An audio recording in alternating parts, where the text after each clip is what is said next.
Although we are active Church of Satan members, we do not speak in their behalf. The following contains language in an adult manner and poorly impersonated celebrity voices. Listener discretion is advised. This is Magister Kevin Slaughter, and you are listening to the Devil You Know podcast. You better keep it up.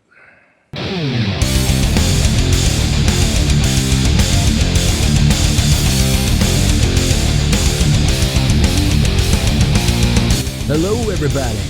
Yeah! This is episode 4, man. Our 4th episode. I'm pretty excited.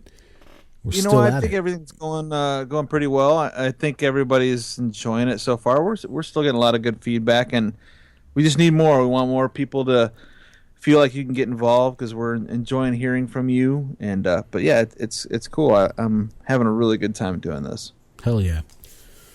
So what do you want to talk about? What do you want to talk about before we start the funny-ass part of our show?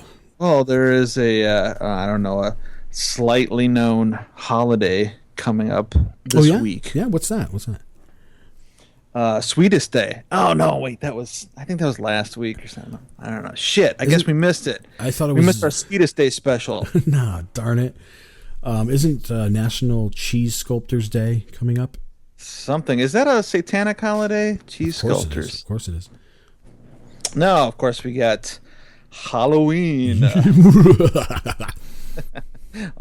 Hallows Eve. Nice. So now I don't know about you, John, but when I was a kid, growing up in a very Christian home, we used to hear things like, Halloween was the day that all of the demons in hell were set loose on the world to cause chaos. It really never made any sense. I mean, number one, as a kid, of course, Halloween was a blast, but also because I don't know, it just didn't make any sense to. Why was there one day that, like, who unlocked the gate once a year? It was the purge. Yeah, it really didn't make much sense to me. But yeah, we would actually hear, especially in this time of the whole satanic panic, we would hear things like, when you go trick or treating, because back then, kids could actually trick or treat at night safely in your neighborhoods and stuff. Yeah. And but parents would say, you have to go with your buddy, you have to stay together, only go to the ones with the light on and everything, because there are Satanists out there who will try to kidnap you. Yep. Or put razor blades in your candy. Yeah, Remember that just shit? Yeah. Fucked up things that they would tell you as a kid. And I mean, it's one thing to, I guess, I can't even say that they were trying to instill fear in me they actually believed this kind of shit. So, the Christians on that side, they actually believed that there were, Satanists out there trying to kidnap people during the Satanic. You want to hear a whopper? Yeah. My mother, being a Catholic, I asked her when I was a kid what we dress up for. Why do we dress up like monsters and witches and zombies and werewolves and all that? Why do we do this, and ghosts? And her thing was that pretty much in line with what you said, that's when the demons are let loose, and that's when all the witches come out and everything. So if you dress up like them, they won't hurt you. Yeah, they'll think you're one of them. And that's actually there is some of the original old pagan roots in Halloween. It does come from the idea of trying to scare away the evil spirits, with masks and stuff, or making sure they don't recognize you and stuff. So there is some history in that, I guess. But do you think like the just the feeling of the season, has something to do with why it's a satanic holiday? I mean, just when you walk outside, I don't know, it just seems like, granted, I can't speak for every Satanist, but I mean, there is just something in the air in Halloween time that you just feel that Christmas in the air, and it feels like, I said crispness, and that, by the way, not Christmas. but I don't know, there's just something in the air that makes it feel like yeah, it just fits. Yeah, it does. I mean, there's people are playing, spooky music all over the place, and screaming's going on, and there's fake blood in the streets, and the costumes. I mean, as a child, I loved it. I was so drawn to it, just the aesthetic of that. It was fun. It was like that whole like that feeling, like you said, just everyone's participating in this,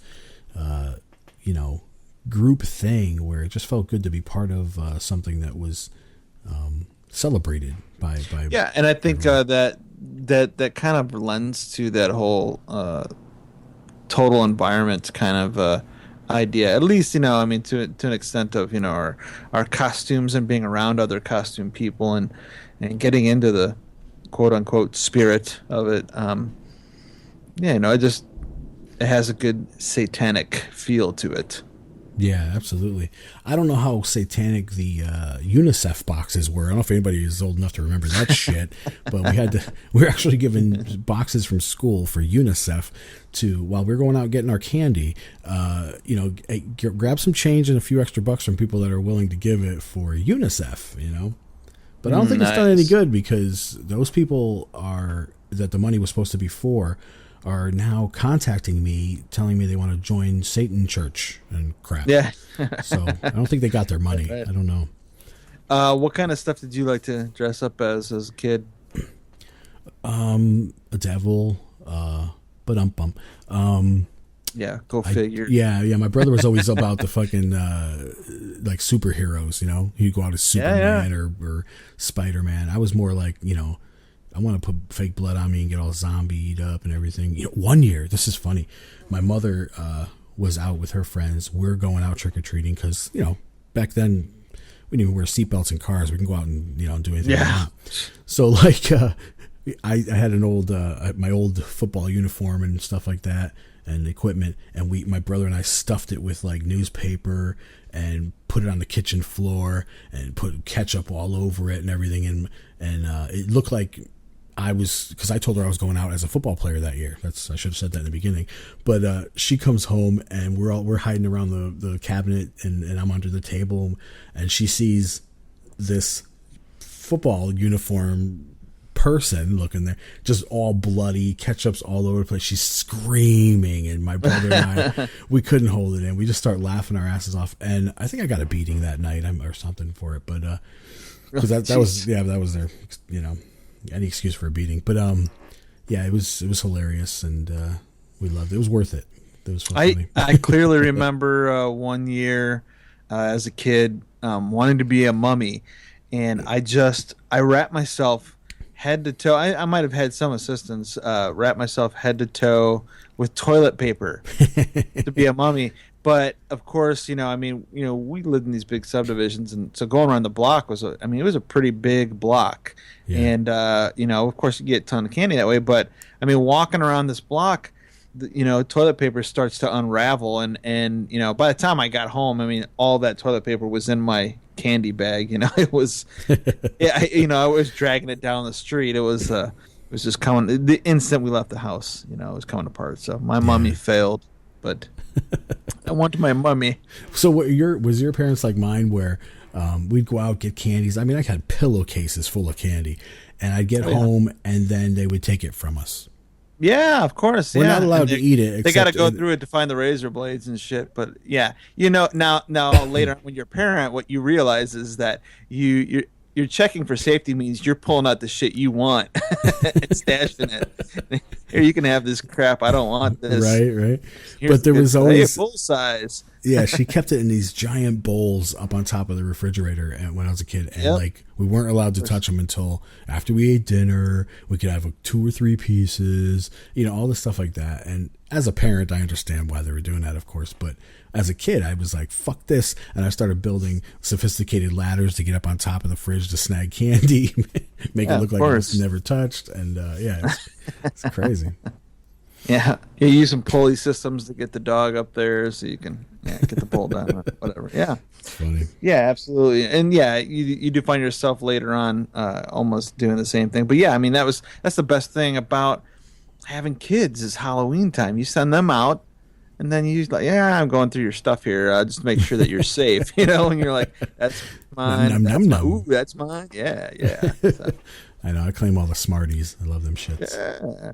Right on, man. So, yeah, awesome. Everybody should go out, enjoy Halloween, whether you're trick-or-treating with your kids, trick-or-treating alone, going to a party. I actually am going to be at work Halloween this year. But my wife is taking Willow trick-or-treating, which she's way too little for much candy, so it's gonna be mine anyway. And they're gonna go to Beverly Hills so that they can get all the full size shit. So yeah, Nice. Yeah, my kids are, Gabby's almost 18 and Jasmine's 15, going on 16. So they go out by themselves with their friends around the neighborhood and do their shit and get all their candy and run around, nice. hooting and hollering. It's a pretty good neighborhood. It's a really good neighborhood. The neighbors across the street, one of them's a DJ, so he's out there pumping and got the lights going and the music's going really loud. So there's at least 200 to 300 people on our street. Right on, man. So it's pretty crazy. Very cool. Yeah, hell yeah. Marlene and I just get some wine and a big bowls of candy and just hand them out and drink. So it's gonna be fun. So I want to wish everybody else happy Halloween. Enjoy Happy yourselves. Halloween, Be yes. safe, all that shit, and party it up. Have a good time.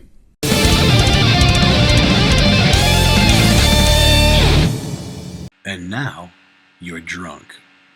Some people will not understand what you're saying until you hit them in the head with a fucking bat. Some animals will not understand what you're saying until you hit them in the head with a fucking bat. I'm not saying do it. Right. I'm saying they exist. Yeah. And we have to be able to accept that and understand that.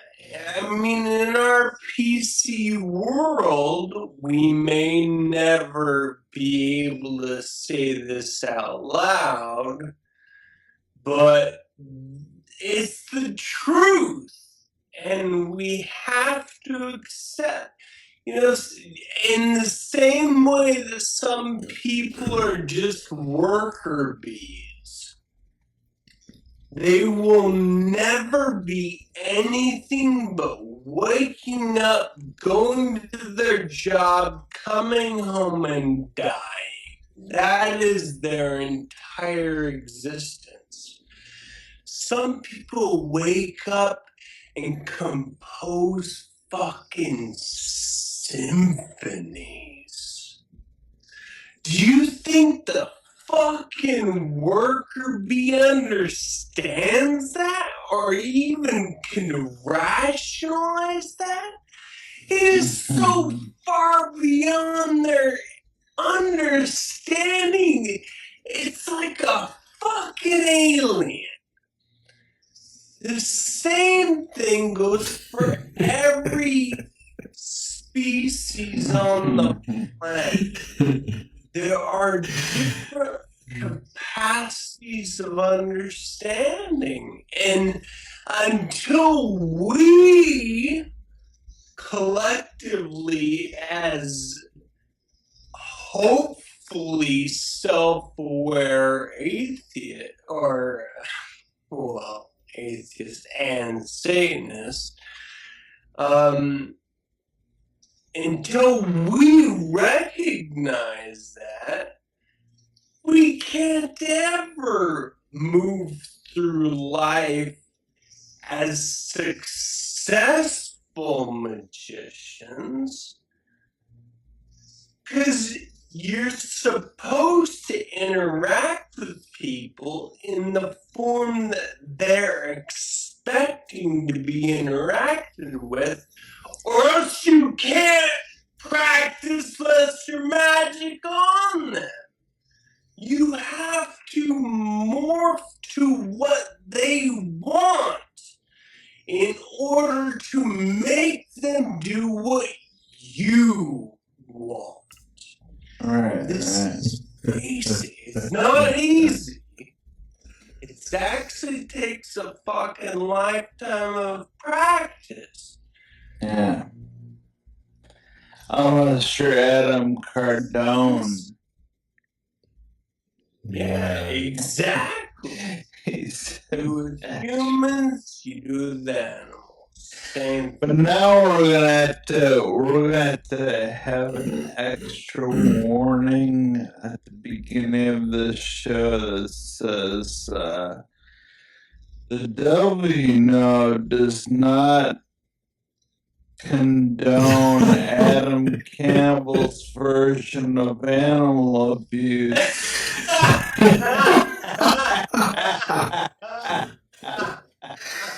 That's funny.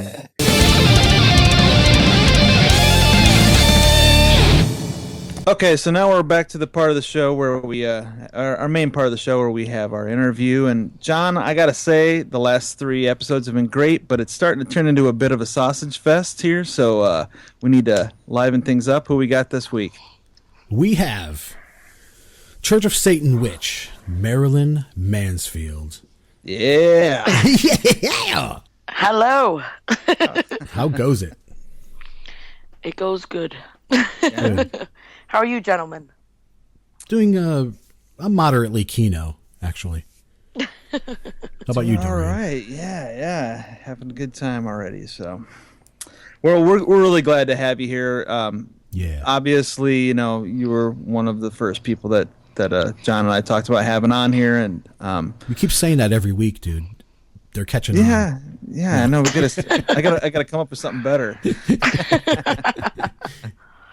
Wait, so Well, am I the there's first? certain people. Am I the first female interview? Yes. Yeah, actually. Yeah, How that's what I was nice. saying. Yeah, we had to. It was starting to feel like a bit of a sausage fest in here. So yeah, we had to I don't mind change a things sausage up. fest. Bump. Yeah. So yeah, I mean we're definitely glad to have you here and add a feminine side to the show, much needed, I think. Very nice. So obviously, I mean, we know you as well. Aside from as a friend, we know you as, of course, a model, a doll designer, and what, from what I can see from pictures, probably an amazing cook. Oh no, I can attest to that. We actually. That's right, you've Marlene and been I there, visited. right? Yeah. We've been there. So the food is good. She helps me keep my girlish figure. So why you keep laughing? Are you sitting on a feather? No, I don't know. I'm laughing already. What's funny? No, I'm kidding. What kind of thing is what's taking up the most of your time right now? What are you really putting the most focus in at the moment? The dolls. I'm like, doll. right now I am up to my eyeballs in doll parts. I have a convention next week, a horror convention, and I was like, last year I was like, I'm not waiting until the last minute and doing them all like in a few weeks, and that's exactly what happened. We should probably explain for anyone who doesn't know already about the dolls that you make. Yeah, I take regular baby dolls and turn them demonic by painting them and sculpting stuff on them, or I buy reborn doll kits and I make them into little demons, vampires, and they're amazing. Or Daryl from Zombies. Walking Dead. Yeah. yeah, Daryl from Walking Dead. That's a whole other issue. We're like, who's gonna be baby Daryl's security guard, because everyone goes nuts for little baby Daryl. So Nice. I made a first Daryl from Walking Dead, and I brought him to show the actor Norman Reedus, and he ended up taking the doll home with him. So now everyone wants their own baby Daryl, but I haven't made one because I'm the only one who has. There's only 2 in existence, and Norman has one and I have one. Yeah. If nice. someone wants one, it's very high priced. Oh, yeah, Nice. definitely. That's cool though. Yeah, I mean you got kind of a special connection with him now too. Well, I don't know about that, but you know, my Yeah, daughter would sort of. like to have a special connection with him because she's in love with him. She's obsessed with him, like every other woman in the world. Like, I thought he was cute at first. Now I'm like, I'm not even saying it because everyone is so obsessed with him. Yeah. We go to these conventions and he's there, and it's like the Beatles came in the room, you know, like back in the day, and it's like girls are crying, screaming. Like, it's really crazy. I mean, he's a great guy, though. He's really nice. He is really adorable, I have to say. Is he attractive because of his looks or because of the character he presents himself as? I think it's the character he Oh, yeah. presents himself as, but then when you meet him, he's kind of like, you know, on the show, he's kind of like a a dirty, Yeah. bad boy kind of guy. But in real life, he's really charismatic and really sweet, and the girls just go nuts for him. I mean, I think the women love the confidence that he has in his character in the show. Yeah, exactly. I mean, my daughter, she's going to be 18 in a couple months, so she's already putting out those comments about how hot he is and everything. I'm like, that's great. I don't want to hear it. I'm like, you sure he doesn't look stoned? His eyes are practically closed on that motorcycle. It's like, he's like, I don't care. I'm like, all right. Yep.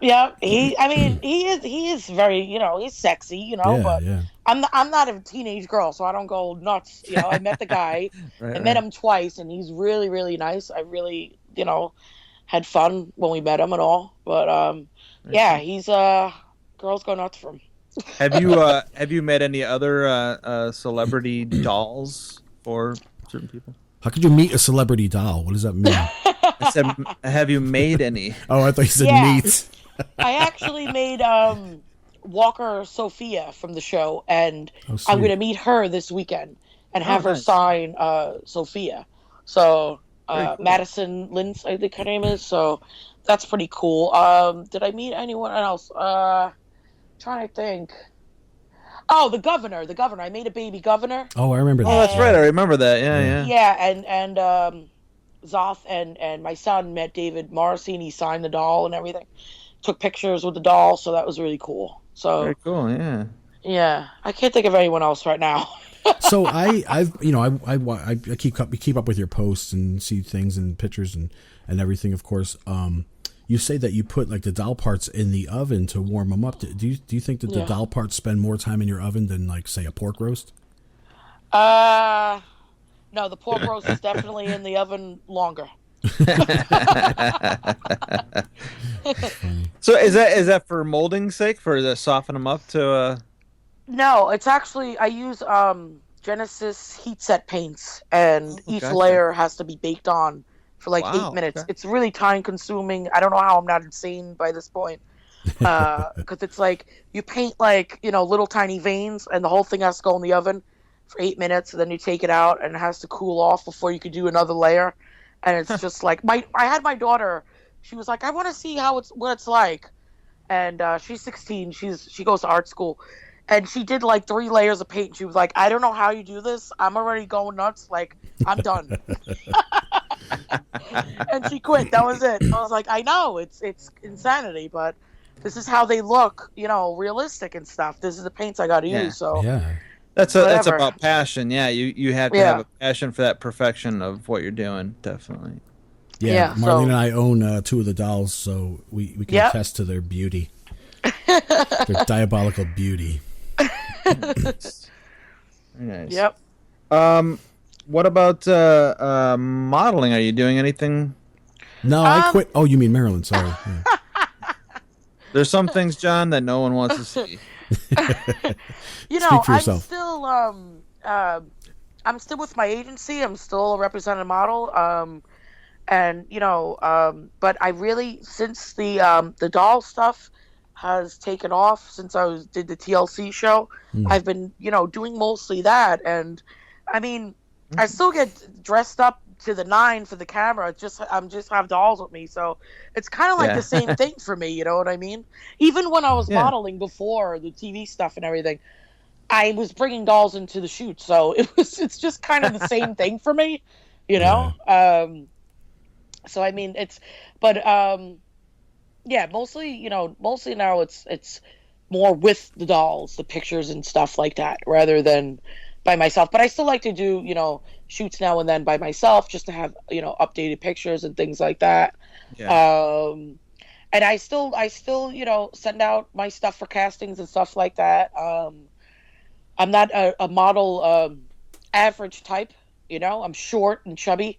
So I'm not 6 feet. I'm not 6 feet tall and, size 0. So, I mean, I did the Elizabeth and James shoot. That was a big deal for me. I did the Penthouse thing. Did Old Nick, of course, Of course, yeah. So, I mean, I've done a lot of stuff, but I have a unique look. So it's not always, doesn't always fit into mainstream, gigs. So That's we're definitely not about mainstream, are we? yeah, mainstream. which I wouldn't want to either, you know. Nice, yeah. Okay, well, let's kind of get into your biography a little bit. Can we go back for as far as what you're comfortable with? Can you tell us anything about your upbringing, where you're from, what your family life was like? Sure. I was born in Queens, New York. I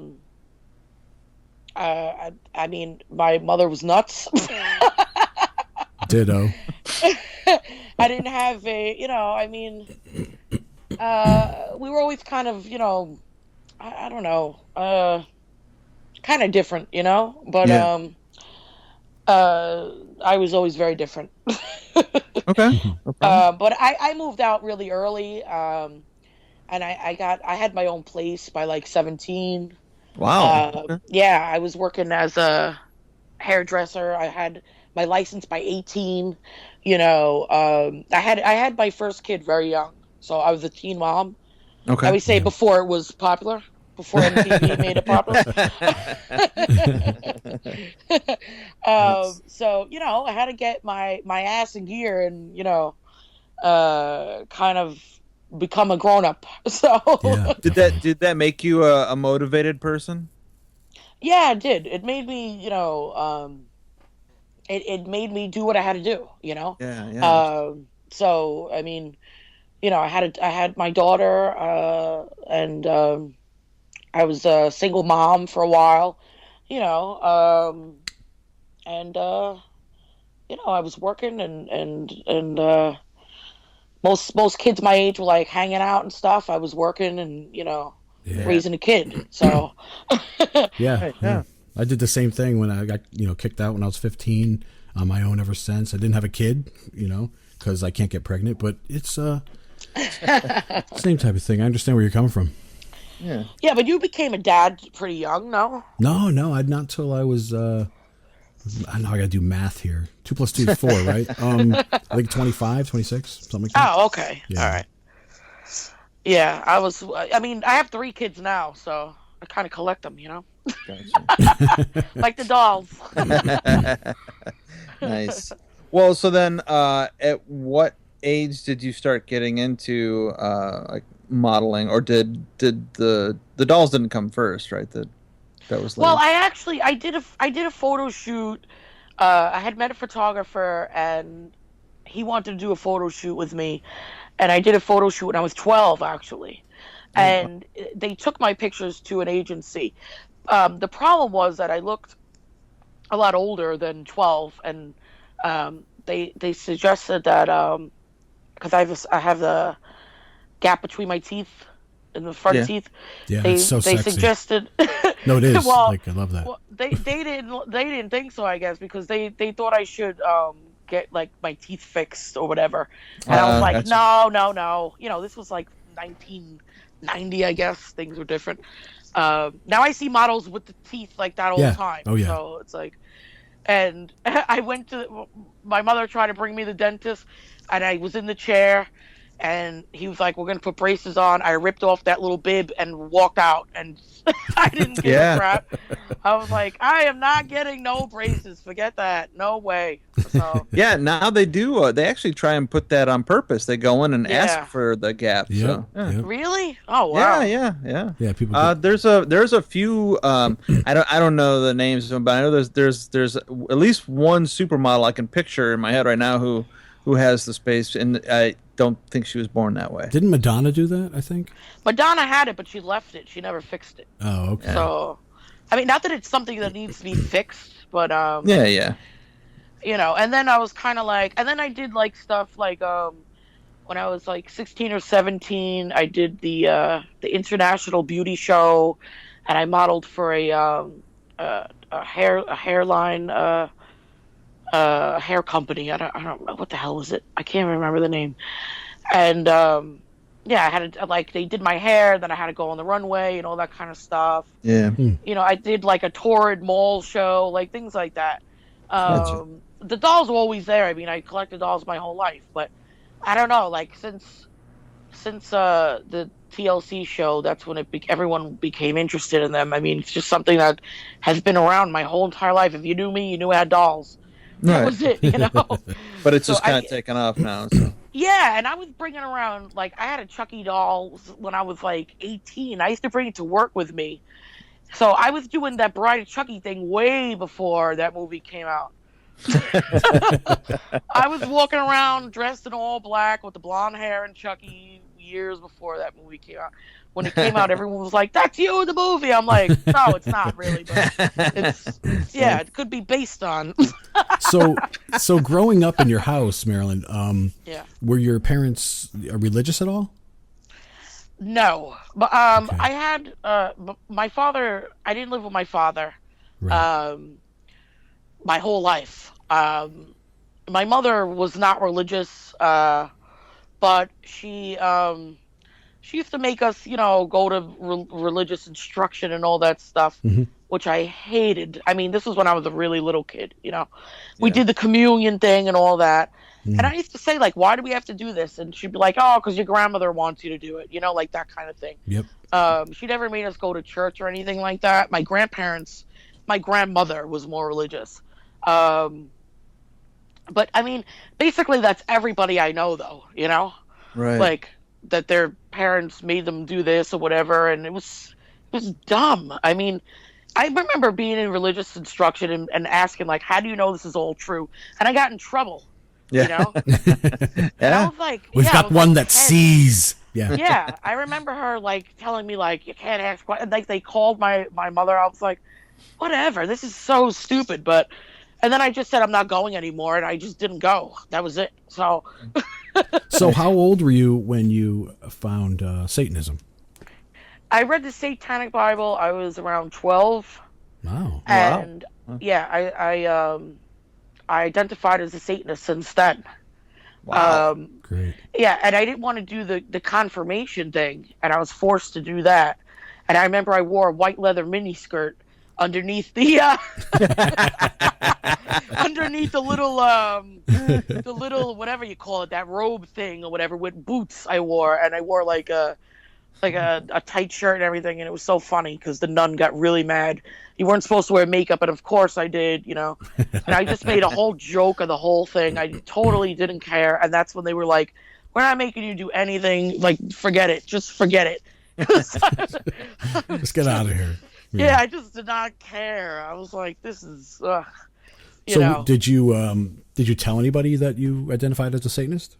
Yeah, I told I remember telling my mother, I remember telling my friends, and I guess my mother thought it was like a phase. I remember she bought me like a pentagram for my birthday when I was 13. Okay. The Wiccan one or no, a real one, wow, like good, okay. an inverted pentagram. I think I still have it actually. And I guess she thought it was a phase, or maybe like meant like Motley Crue or something. I don't know. Right. Yeah. Yeah. But because she was into that stuff too. I mean, but she took me to see Motley Crue when I was like 11. Nice. So it wasn't a everyday family situation, but I chose to make different choices as a parent. Everyone says, absolutely. how are you like such a good mom? I'm like, well, I just think about what my mother did. I do the opposite. It's really Right. so. Oh, you sound. It's just amazing like me. how That's simple funny. that mentality can be, right? Yeah. I think the same thing with my kids sometimes. I'm like, my parents did this, and that's exactly what turned. Like a matter of fact, like you were just saying, Motley Crue, like that was the first band that became my favorite that my parents wouldn't let me listen to because of the pentagram. And so, when my kids like show interest in a band, even if I was like, that's a little bit racy for your age, but then I would go, you know what though? I mean, number one, they're not thinking about that, and number two, the minute you say no, they're like, I really got to know what it is now. Yeah. I mean, I told her I wanted to join the COS even when I was a little kid, and she was like, well, I think you should wait till you're an adult. And I guess she thought I would, just grow out of it. But when I was an adult, I joined. So I didn't. So you grew I didn't into grow it. out of it. Yeah. I grew into it. Yeah. Nice. You know, great. but we never had a great relationship. So, you know, anything she said was just like, whatever, you know? Yeah, yeah. How about friends growing up? My friends, I mean, I always hung out with like metalhead guys mostly. Which, of course, they're going to be accepting of that anyway. Yeah, they didn't care. They were like, you know, I mean, I would actually scare the most of the guys. I think they were like, "You're nuts," but you know, Nice. yeah, I like long-haired guys, so I would hang out with them. I didn't have many girlfriends when I was younger. I have more girlfriends now than then. So yeah. So nobody ever gave you any negativity, full bore about being a Satanist? No, I mean, That's good. I mean, you know, I don't think I don't think I was. When you're that young and you say you're a Satanist, I don't think it's people take it seriously. They're like, oh yeah, whatever, you know. Yeah. Yeah. So I think they were just like, yeah, okay. Plus, you know, I mean, I used to wear all black and you know wear pentagram stuff like that, and my friends thought I looked hot, so they didn't care. Yeah. They weren't gonna complain, you know. So I mean, That's awesome. So at 12, how did you get your hands on a copy of the Satanic Bible? my friend, I had an older friend, and he told me about it. He goes, you know, I read this book, Satanic Bible, and I think you would really like it. And I went to the bookstore and got a copy. Like, that was it. And I read it, and I was like, whoa, this is, you know, what I am. It's me. Yeah. Yeah. So, you know, but he was older than me. I think he was like 15 or 16. And so, yeah, that's how I discovered it. Oh, cool. Yeah. That's amazing. Yeah. And he read it, and he you know, respected it, but he didn't identify as Satanist. But he you know, after So he hanging out saw with it me in for a year- you, basically. Yeah, he told me you need to read this book, and I was like, okay. And we went and got it, and I used to walk around with it every day in my school bag and stuff, you know. So Nice. That's awesome. yeah, yep, that was my life. Great. Right on. Let's see where are we at here. So I guess getting into more of the current, what we all know Marilyn for. What drew you into? I mean, obviously, okay, like with the dolls, we know that you always collected them. But at what point, like, did you try other experiments with just painting the dolls you already had, as far as getting into crafting your own thing? I mean, there was a point like years ago. If I bought like a cheap little doll, I'd be like, "Oh, this doll will look better with like red eyes," and I would just paint the eyes, you know, something like that, you know. But then I started getting into the realistic looking baby dolls. Yeah. Because I'm very maternal, so you know, they I don't know. I was very intrigued by these dolls. I saw a documentary on them, and the women were like walking around with these dolls like in carriages and things, and I was like, Yeah. what is this, you know? So I went on eBay and I bought one, and when I got it, I was like, this is unbelievable. Like, I was like in love with this doll. Like, I went out shopping for the doll, and like, you know, Zoth came home and I was like, look at this, we have like a baby here, but it don't cry, doesn't eat. It's like amazing. It's a perfect baby. Yeah, and he was like, whoa, this is like, I don't know. And everyone was really creeped out by it. They were like, what is that, a baby? What? And I was like, no, My wife it's a is doll. creeped out by your dolls. Yeah. So I started like collecting more and more of those, and then after the TLC show, I was like, you know, let me I was like, what am I gonna do now? Just like be known as a collector? Let me try and make one. And I started out very small, and I just, you know, did like one or two, and I was good at it. And from there, I've been doing it ever since. It's been like 3 years now. So, And when you were in DC, you kind of talked about how some of the realistic babies that you've made that have actually been very therapeutic to a lot of people, right? yeah, I donated one to an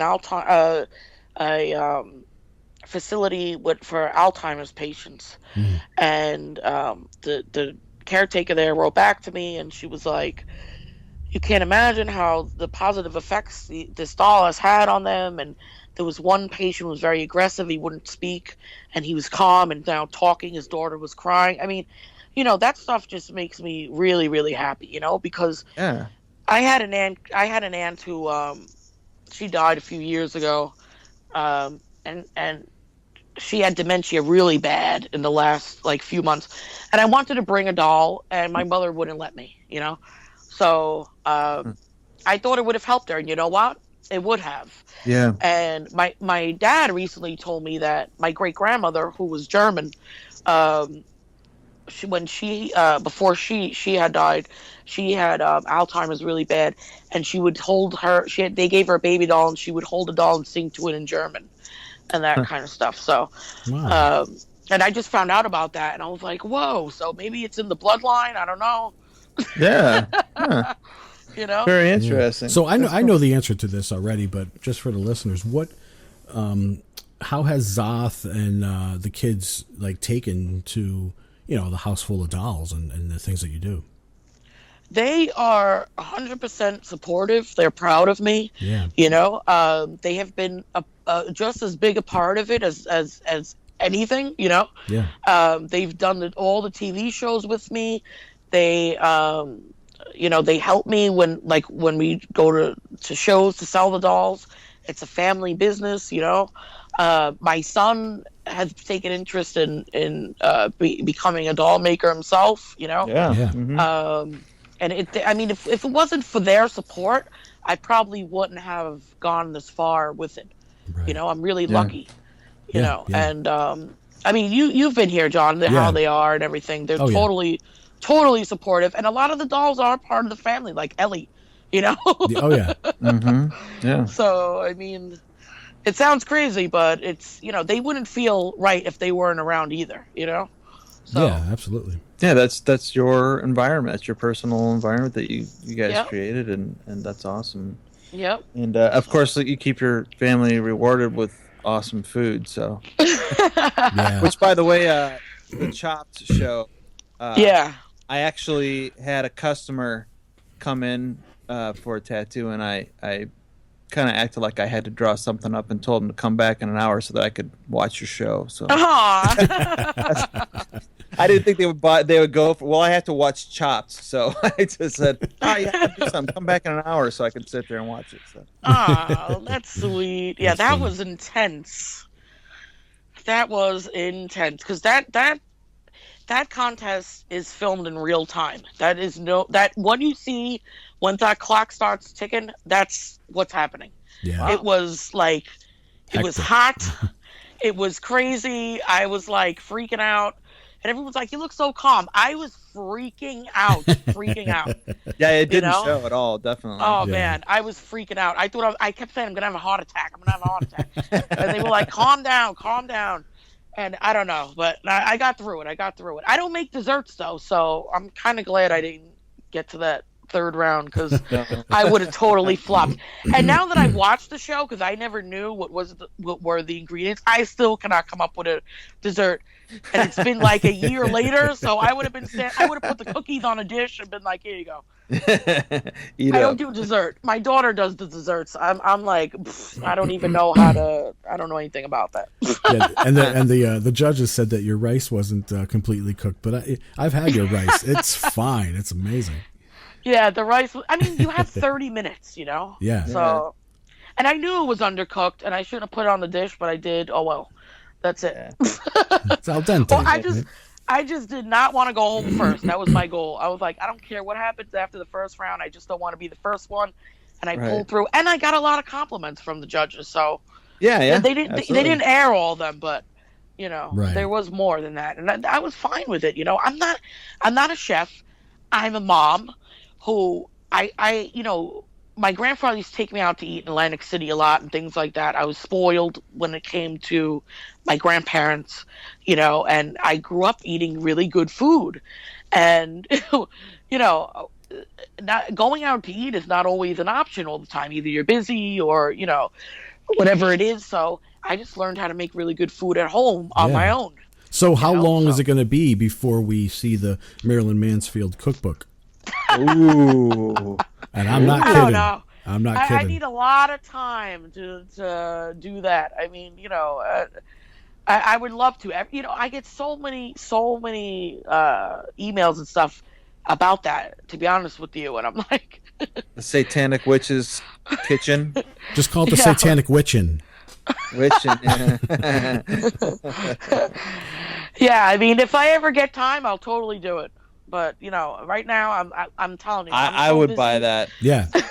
Start getting good pictures and writing down your recipes and start now because it's easy to throw it in Yeah. the book. Or just set up a camera in your kitchen. That way you don't have to remember it all. You just kind of look at it later and go, oh yeah, that's what I use. That'd be funny if she had a show. I can't find my fucking spoon, That'd be funny. Beep, beep, beep, beep. Ellie in the corner. Yeah. Yeah, Ellie helps out. How did you become involved with Old Nick magazine? I was a fan of the magazine since it came out, and then in 2009, I was like, oh, I wish I could be in this magazine. I don't know though. I'll try. And I sent Magister Johnson my pictures, and he really liked them. And we started talking about, me posing for the magazine. And then he invited me to, it was an event in LA to promote Old Nick. And I flew out to LA and I helped him promote Old Nick at, it was called Hell Night. It was like kind of like a fetish event in LA. And I went out there and met up with Bob, and it was so funny because I took a cab to the place, and he came out of a limo with these topless girls with horns on, and I was like, "This guy is friggin' awesome!" Yep. And he was like, "You must be Marilyn Mansfield." I was standing on, I don't even remember. I think it was it on Hollywood Boulevard? I was standing there where I had on little silver horns and little mini skirt and everything, and I was like, "You must be Bob." And we went in. His girls got me in my corset and everything, and we had a great time. And from there, we became friends. And he told me, "I want you to be a part of the magazine." So I started promoting Old Nick, and then I got Zoth into it, which now he's the managing editor. Yeah. And we both got involved, so now we're like this Old Nick couple. Nice. No, that's kick ass. But we love it. I mean, we support the magazine. We love it. We love Bob, so it's a good thing. I suggested to him that I should have an Old Nick ladies edition, and I sent him some pictures of myself. So we'll see what becomes of that. Should be cool. I did the full Monty. I brought up a men's one, but I don't think he's into it. So Yeah. I'm always trying to get the men involved. That one's called somehow. Old Dick. Oh. I don't like the image. Yeah, it's all about the girls. Oh yeah. The girls are good though, but Nice. So how about can you tell us about future projects that you have coming up? Right now, I usually got something in the works all the time. I mean, I have people write to me from, production companies and stuff, and that kind of thing. So, I mean, there's something always in the works, but right now, definite though, I'm doing Chilla Theater, the 25th anniversary. That's the horror expo this weekend. So I'll be selling the dolls there. Where's that at? That is at the Sheridan in Parsippany, New Jersey. Oh, It's a huge packed show. This is their 25th year. It's really awesome. I've been going there, I don't know how many years, and to be a vendor there is just amazing. And after that, in December, I have Walker Stalker, which is another horror convention, but it's dedicated to The Walking Dead, and the whole cast is there. Usually almost the whole cast. Nice. So that's insane too. Yeah, Thousands of good. people, you know. Hell yeah, that's Oh, yeah. awesome. We have both Zoth and I, among some other very talented COS members, are part of the Devil's Reign art show coming up that will be in Florida. Are you going to be going there?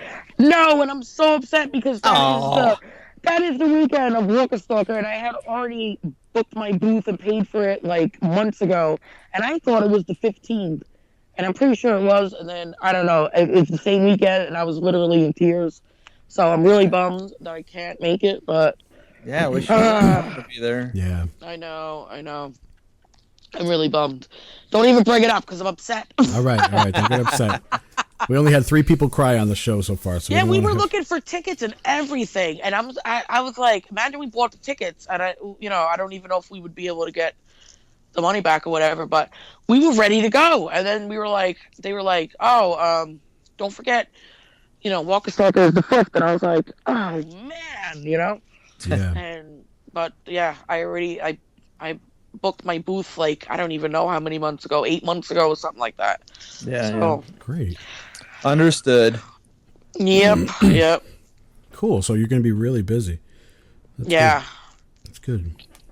So I got a question. I don't know if you've listened to the other episodes that we have, but somebody usually takes a whiz on air.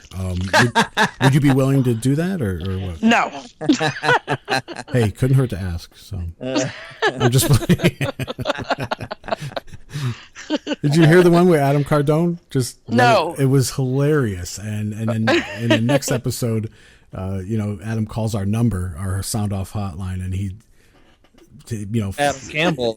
Campbell. I mean, yeah, he calls in and leaves his leaking on the message, which was hilarious. Somebody will, Yeah, that's great. Yeah, so when you get around to it, maybe listen to our show. That'd be cool. You know what? Actually, Zoth was listening to it the other day, and the problem is that he hogs up the computer. So blame him. I got to catch up on a lot of podcast stuff and a whole bunch of things. I mean, I have a list. I literally write them down. I have a list. One day I just need to just sit down with the computer and just listen to everything. Yeah. You can get especially if you're spending a lot of time, working with the dolls and or cooking or whatever. You can, there's a ton of apps now. You can actually I listen to most of them on my phone. Actually, Yeah. Stitcher, right? And and an iTunes podcast app. You could just do it like that, and then just have your phone with your headphones on or something. Yeah, that's what I got to start doing because. So now you have no excuse. Yeah, I mean, he usually likes to put on the laptop and then put it really loud so we can both hear. Yeah. But the other day he had on his headphones, and I don't know why. Maybe I don't know. I was in and out of the house, so I just happened to see him. So. Well, get on there because you could hear the 2 Adams pissing, so it's really nice. Yeah, and I love the 2 Adams, so I gotta hear that. So, Marilyn, we ask this of all of our guests. You being the 4th, so all 4 of them. What does Satan mean to you? What does Satan mean to me? That's I'm not prepared for such a. I think I've seen question. you. Take your time. Hurry up. Answer this on a video before. I did, yeah. But I don't know if I watched it. I'm just kidding. You gotta get around to watching it. Yeah. What does Satanism mean to me, or what does Satan mean to me? What does Satan mean to you? Satan. Jeez, I gotta get my head on right now. Oh boy.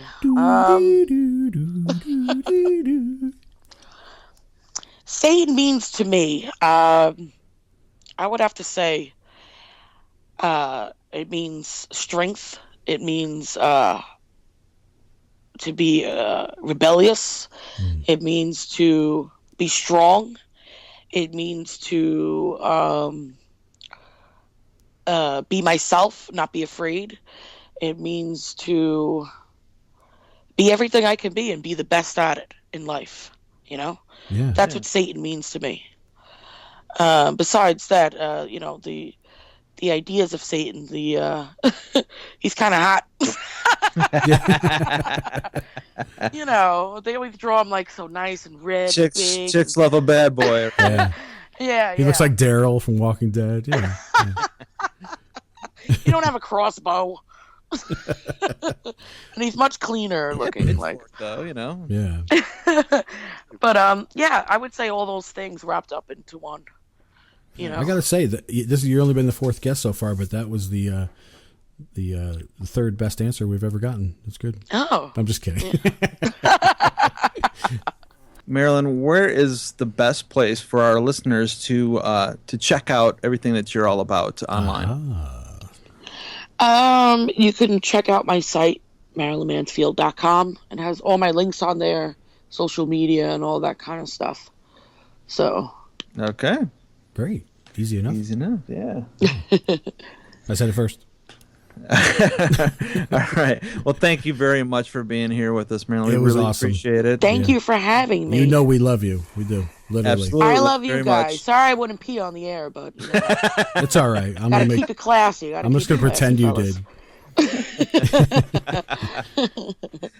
Awesome. All right. Thank you very much. Yeah. Hail Satan. Thank Hail you. Satan. Hail Satan.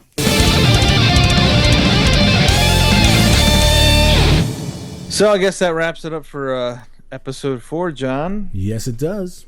That was another fun time. Of course, I really enjoyed our little "Now You're Drunk" episode.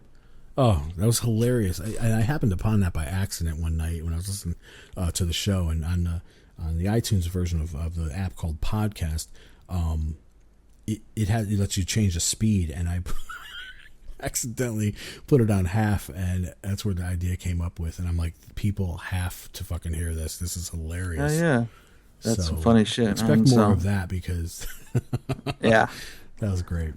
that's some good stuff, man. And then of Marilyn? course, awesome conversation with Marilyn, man. She's so cool, man. I love her. It's awesome. It's really awesome. Yep. All right, everyone. Again, have a happy Halloween, and thanks for listening Absolutely. this week. Get out there and get some candy, goddammit. Hail Satan. Hail Satan.